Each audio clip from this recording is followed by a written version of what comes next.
निरंजन डावखरे.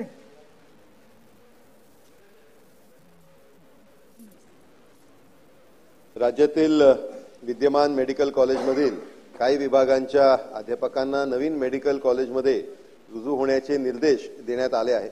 त्यामुळे त्यांची सध्या नियुक्ती असलेल्या कॉलेजमध्ये तुटवडा निर्माण होणार आणि त्याचबरोबर राज्यातील अकोला, गोंदिया, नंदुरबार, सिंधुदुर्ग, धाराशिव येथील प्राध्यापक, सहयोगी प्राध्यापक तसेच सहाय्यक प्राध्यापकांना भंडारा वैद्यकीय महाविद्यालयामध्ये उसनवारी तत्वावरती पाठवण्याचे आदेश देण्यात आले आहे.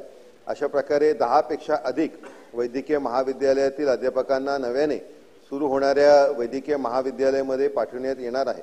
त्यामुळे प्राध्यापकांची उणीव विद्यार्थ्यांना वाचणार आहे. त्यामुळे नवीन सुरू करण्यात आलेल्या महाविद्यालयांमध्ये प्राध्यापकांची नवीन भरती सुरू करण्याबाबत शासनाने कारवाई करावी ही विनंती मी या विशेष उल्लेखाच्या माध्यमाने सभागृहाला करत आहे.